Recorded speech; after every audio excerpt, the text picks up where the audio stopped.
Hallo und herzlich willkommen zu Metal Gear Solid 3 Snake EATER. Der bis jetzt, muss ich ganz ehrlich sagen, beste Teil der Serie. Er ist ziemlich cool, er hat sehr viel mit Stealth zu tun. Das wird man noch sehen. Ein paar neue Features sind drin. Und wir lernen sogar im Grunde die Mutter von Solid Snake kennen in diesem Teil. Und wir sehen einen jungen Ocelot und einen jungen Naked Snake, der zu The Boss wird. Ich mache jetzt diese kleine Ankündigung wieder vorher, wie auch schon bei Sons of Liberty, weil ich gleich eine ganze Weile die Klappe halte und nichts sage, weil einfach das Intro mega lang ist. Ich wünsche euch jetzt erstmal Spaß bei dem mega coolen Intro und dann hören wir uns.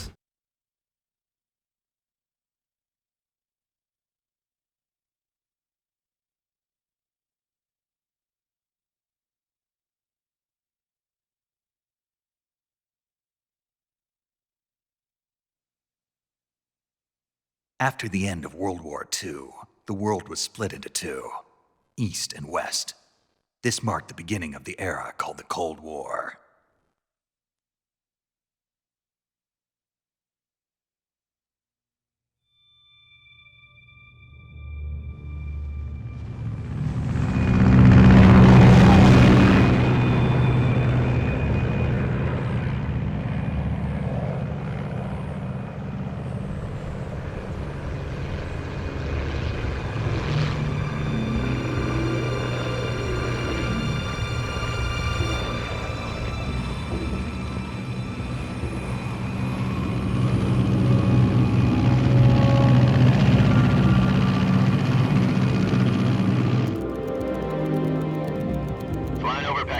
Altitude 30,000 feet. Approaching Soviet airspace. 20 minutes to drop off. Commencing internal depressurization. Equipment check. Arm main parachute. All right. You ready to go? Drop zone still showing a high pressure mass. Cav okay. Good. We've got high visibility.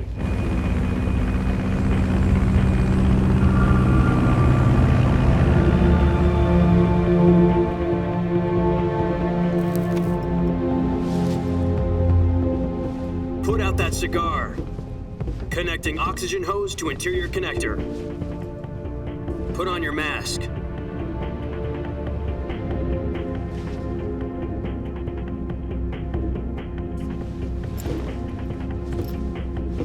Does this panty waste know what he's doing? Approaching release point. 10 minutes to drop off. Hey, are you deaf? He said put out the cigar and put on your mask.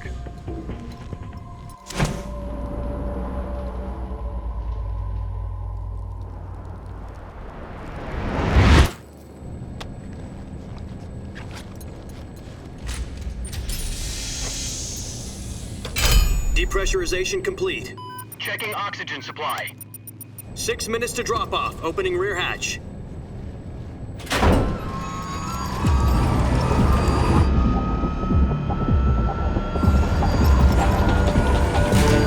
Sunrise.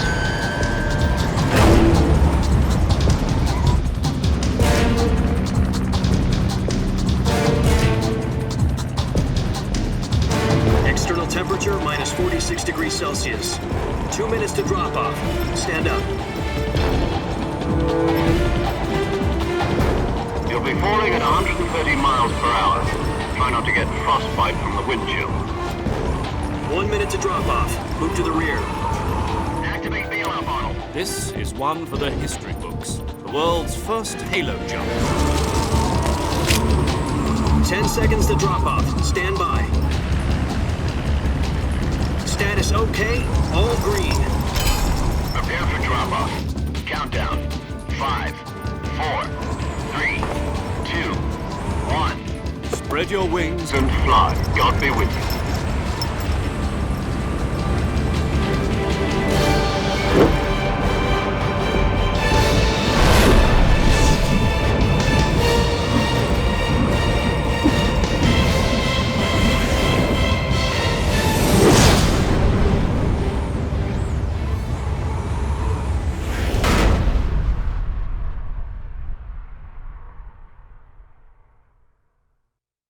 Jack, I've got some important news.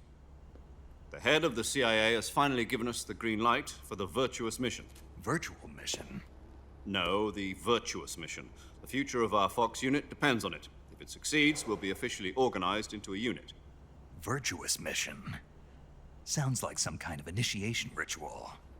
Don't get cocky. This isn't a training op. Right. So what exactly is this wonderful mission? Well, about 2 years ago, a certain Soviet scientist requested asylum in the West through one of our moles. His name is Nikolai Stepanovich Sokolov. He's head of the OKB 754 Design Bureau, one of the Soviets' top-secret weapon research facilities, and the East's foremost expert on weapons development. Sokolov? Isn't he that famous rocket scientist? The very same. On April the 12th, 1961, the Soviets achieved the first manned spaceflight in history. The Earth was blue, but there was no God. Well spoken. The rocket that carried Yuri Gagarin to orbit was the A-1, known as the Vostok rocket. Sokolov is said to be the man most responsible for the multi-engine cluster used in that rocket. After Gagarin's flight, Sokolov left rocket development to become the head of the newly established Design Bureau. From a lowly technician to head of a design bureau, that's quite a success story, so why do you want to defect? It seems he'd become afraid of his own creations. Afraid? Call it a crisis of conscience. And for that, he left his country and his family behind and went over the fence? Not exactly. One of his conditions was that his family was also to be taken safely to the West. We used a mole to get the family out first and succeeded in sneaking Sokolov over the Berlin Wall shortly afterwards. I was the one who conducted the operation. The security on the eastern side was still full of holes back then. Then what? We got Sokolov over in one piece, but the whole ordeal had left him exhausted, and we checked him into a hospital in West Berlin. It took him 2 weeks and more than 600 miles to get from the research facility in the Soviet Union to Berlin. He was in no condition to say anything coherent. And it was only a week later that we had something much bigger on our hands. The Cuban Missile Crisis. October the 16th, 1962, President Kennedy received word that the Soviets were in the process of deploying intermediate-range ballistic missiles in Cuba. The president demanded that the Soviets dismantle and remove the missiles. At the same time, he announced a naval blockade to prevent further missile shipments from reaching Cuba. But the Soviets didn't back down, instead placing their armed forces on secondary alert. Soviet transport ships carrying missiles continued on course towards Cuba. US and Soviet forces went on alert for an all-out nuclear war. Frantic negotiations were conducted through the UN's Emergency Security Council and unofficial channels to end the hair-trigger standoff.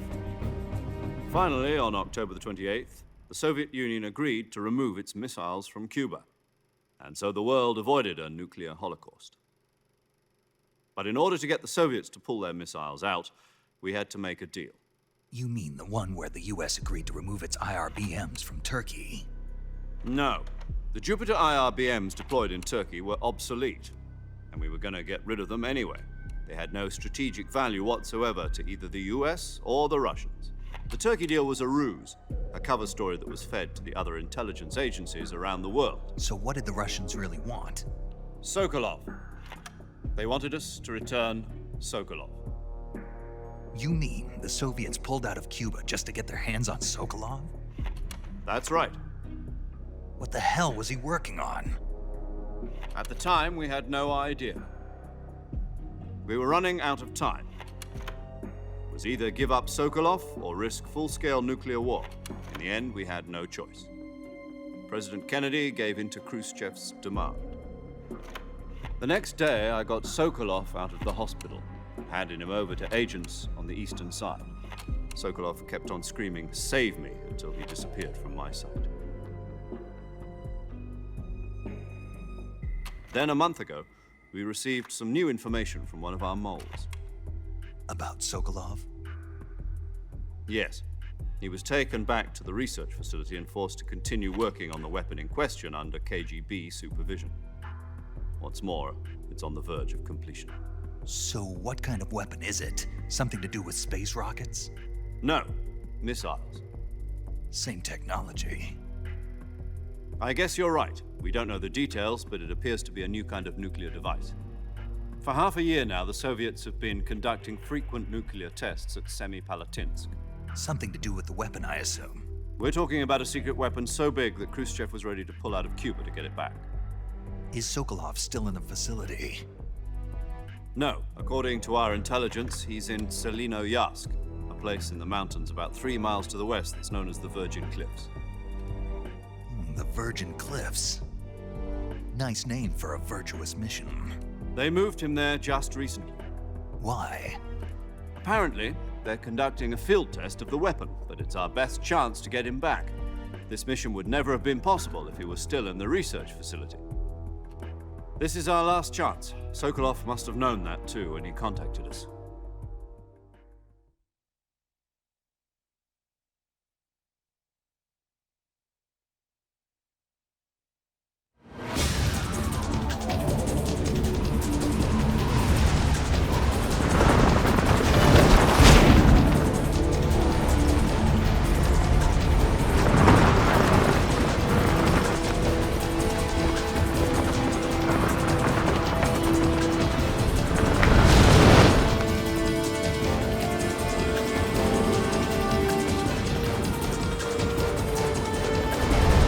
Listen up, Jack. Your mission is to infiltrate Selinoyarsk in the Soviet mountains, ensure the safety of Sokolov, and bring him back to the West.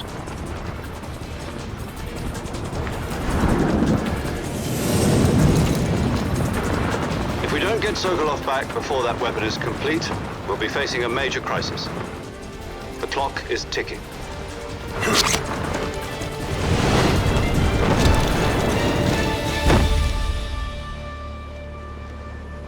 Once we've confirmed the rescue of Sokolov, stand by at the recovery point. A recovery balloon will be dropped at that point. Helium will be pumped into the balloon to inflate it. The process takes about 20 minutes. Once it's complete, the gunship's arm will latch onto the balloon and pull it up. The Fulton surface-to-air recovery system. I'm familiar with the theory.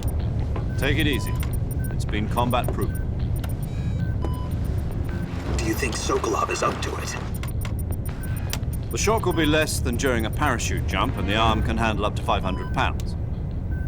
So you're planning on going over the border in a single combat talent? She's equipped with 2 6-barrel 20mm Vulcan cannons, as well as 2 40mm machine guns. Sounds like she could hold her own against a battalion of tanks. Even with the fuel in the reserve tank, we're facing a 4-hour time limit. If all goes well, it shouldn't take more than a few hours. Home in time for dinner. But if anything goes wrong, You'll be eating dinner, breakfast, and all the rest of your meals in the jungle.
Do you copy? You're already in enemy territory, and somebody might be listening in. From here on out, we'll be using code names to refer to each other. Your code name for this mission will be Naked Snake. I'll be referring to you as Snake from now on. You're not to mention your real name. Snake? What, you don't like snakes? What do you mean? You've eaten one before, haven't you? In survival training? I'm glad to hear that. I don't know if I'd ever order one in a restaurant, but... Be careful, you might not have a choice. What about you, Major? What should I call you?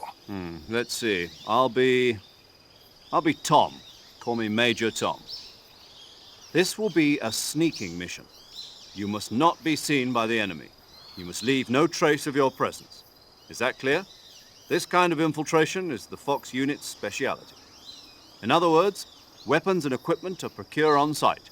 That goes for food as well. You're completely naked, just as your name implies. Great. Now I see why you asked me if I like snakes. I suppose calling me Snake was your idea of a joke, too. No. There's a good reason for that. I'll tell you later when the time is right. Gotcha. Getting back to the subject, how exactly am I supposed to feed myself? You've been issued a knife and a tranquilizer gun. Use them to hunt for food. You'll also find some medical supplies in your backpack. Yeah, about the backpack. I lost it in a tree on the way down. I see. Well, you'd better go back and get it then. You know where it is? No problem. I can see it from here. It's stuck on a branch. To climb a tree, stand in front of a tree that's covered in ivy and press the action button. I'll be monitoring your progress over the radio. We can't risk violating Soviet airspace, but I'll be in the gunship. My frequency is 140.85. I'll give you a call if I need to talk to you. If you need to talk to me, use the send function. Okay, Snake, go get your backpack.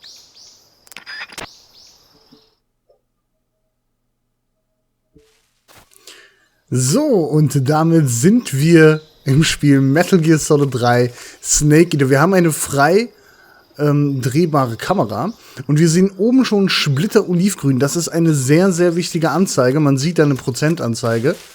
Hier zum Beispiel bin ich viel besser getarnt. Wenn ich mich jetzt hinlege, bin ich noch besser getarnt. Und genau hierum geht es auch. Man soll sich so gut wie es geht tarnen. Wir kriegen verschiedene Anzüge, die wir dann benutzen können.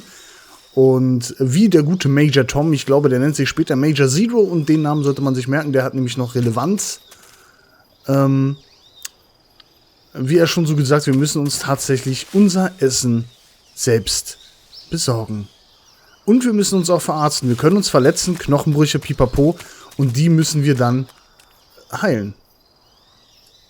Ja, darum geht's in Snake Eater. Wir sind noch nicht im richtigen Spiel, sage ich jetzt mal. Das ist so eine kleine, das ist die Virtuose-Mission. Operation Snake Eater ist nochmal so ein bisschen was Eigenes. Da haben wir doch schon mal ein Tier, oder? Guck mal, ein Frosch. Wir können jetzt mal, Mate, was ist das? Calorie Mate, Nahrungsergänzung zum Halten, bla bla bla. Also eine Sache zum Essen hätten wir schon mal. Oh, Wiederbelebungspille, das ist auch wichtig. Oh, okay.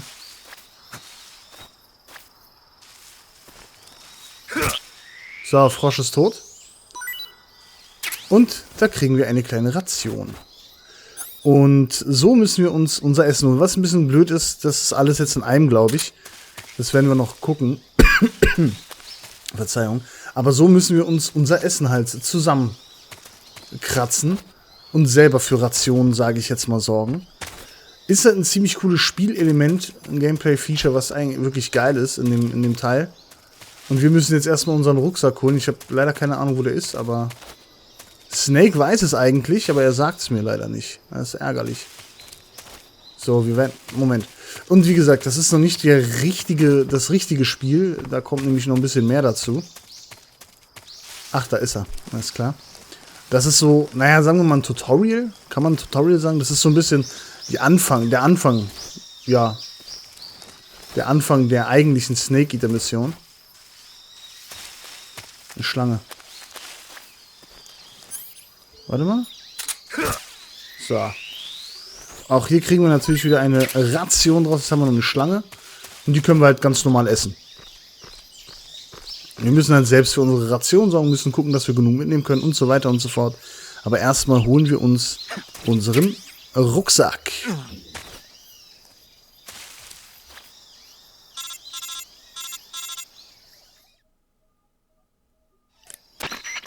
I see you've retrieved your backpack, Snake. To equip a weapon, it's necessary to take it out of your backpack. In the survival viewer, choose Weapon from the backpack. Your available weapons will be displayed in a window in the upper left. From that list, choose the weapon you want to equip and press the Enter button. For other equipped items, just do the same thing from Item. Got it. Use the survival viewer backpack.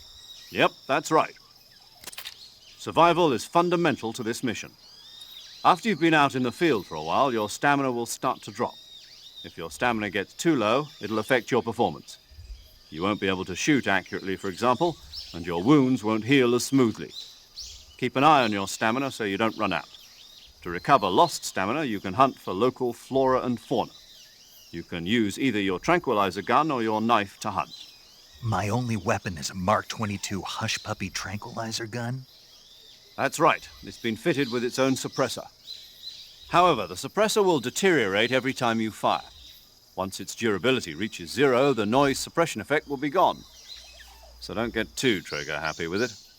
The suppressor's durability is shown in the icon. Any weapons and equipment beyond what you're carrying now, you'll have to find as you go. I have to find my own weapons and equipment? Whose crazy idea was this anyway? Solo covert actions are standard Fox operating procedure.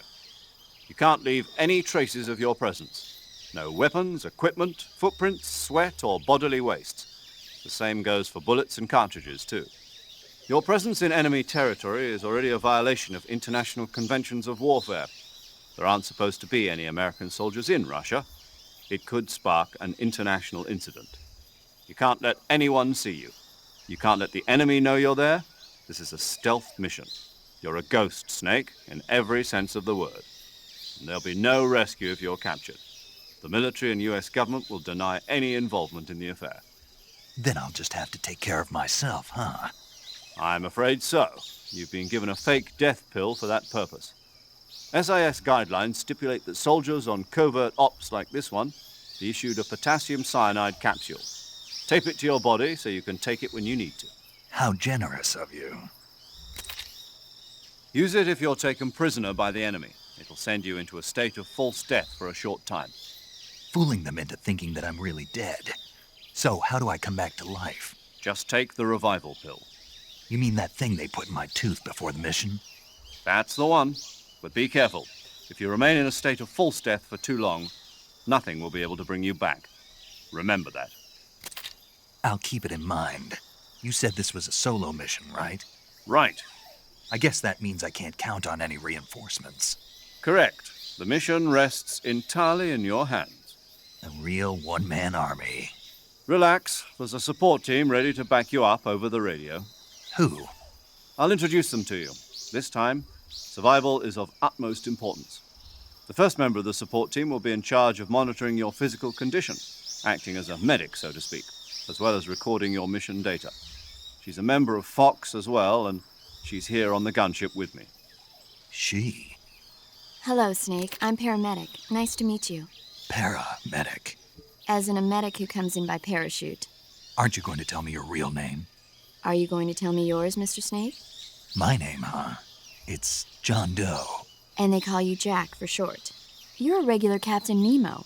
A name means nothing on the battlefield. After a week, no one has a name. What's your name?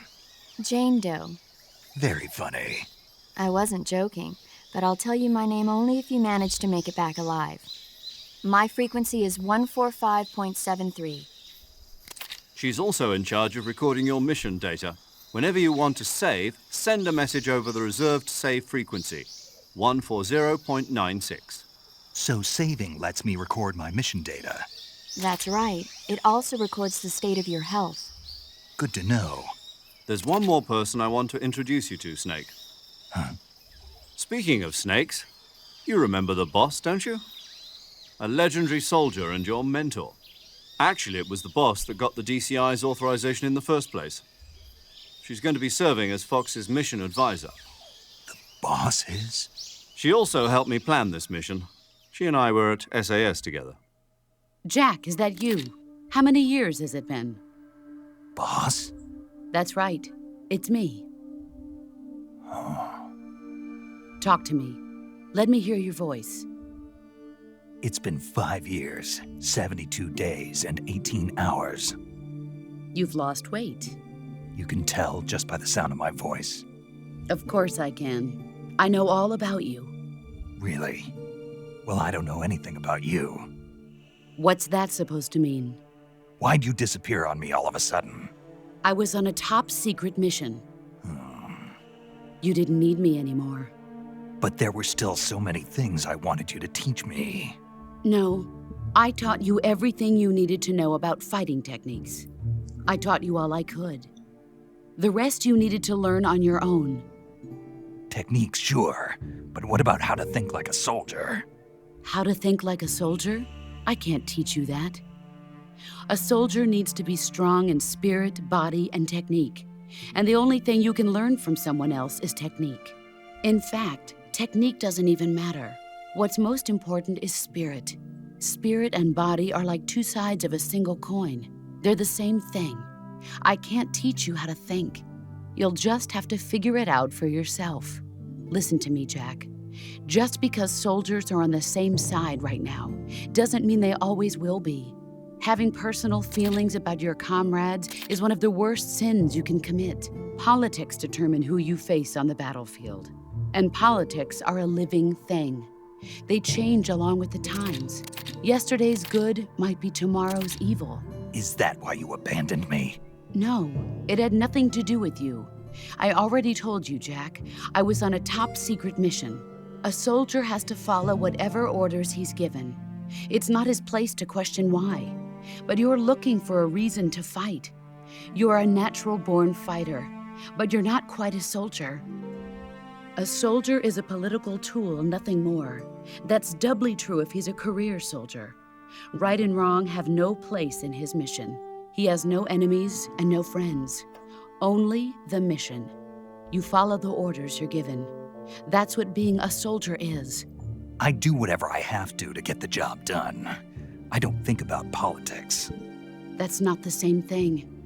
Sooner or later, your conscience is going to bother you. In the end, you have to choose whether you're going to live as a soldier or just another man with a gun. There's a saying in the Orient, loyalty to the end. Do you know what it means? Being patriotic. It means devoting yourself to your country. I follow the president and the top brass. I'm ready to die for them if necessary. The president and the top brass won't be there forever. Once their terms are up, others will take their place. I follow the will of the leader, no matter who's in charge. People aren't the ones who dictate the missions. Then who does? The times.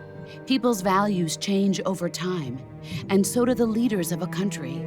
So there's no such thing as an enemy in absolute terms. The enemies we fight are only enemies in relative terms, constantly changing with the times. As long as we have loyalty to the end, there's no point in believing in anything, even in those we love. And that's the way a soldier's supposed to think? The only thing we can believe in with absolute certainty is the mission, Jack. All right, but do me a favor. What is it? Call me Snake. Snake? Oh, right. Your code name is Snake. It suits you well. That's right. The legendary unit that the boss put together during World War II was a snake. The Cobra unit, a group of heroes that brought the war to an end and saved the world. As long as you've got a legendary hero backing you up, you'll be fine. Isn't that right, Snake? Yeah. I can't think of anyone else I'd rather have with me. Oh, and one more thing, boss. Yes? It's good to hear your voice again. Same here. After all, who knows if either of us will make it out alive? Snake, you are always best at urban warfare and infiltrating buildings. But this is the jungle. Survival is going to be key. Those CQC techniques I taught you are sure to come in handy. CQC? Close quarters combat, huh? I've been in the Green Berets for the past few years. I'm probably pretty rusty. Not to worry. I'll be here to help you remember. After all, this is your first actual survival mission. I'll be supporting you over the radio. Where are you, boss? Next to the major? The boss is communicating with us by radio from aboard a Permit-class submarine in the Arctic Ocean. My frequency is 141.80. Call me if you need my advice on battle techniques. Gotcha. Your mission is to retrieve Dr. Sokolov. Dr. Sokolov is being held in an abandoned factory located to the north of your current position. Avoid heavy combat and don't let anyone see you. Don't forget that this is a stealth mission.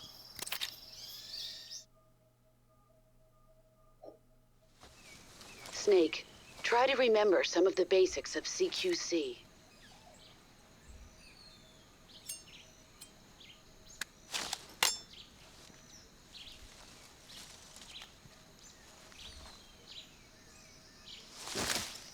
Commencing Virtuous mission now.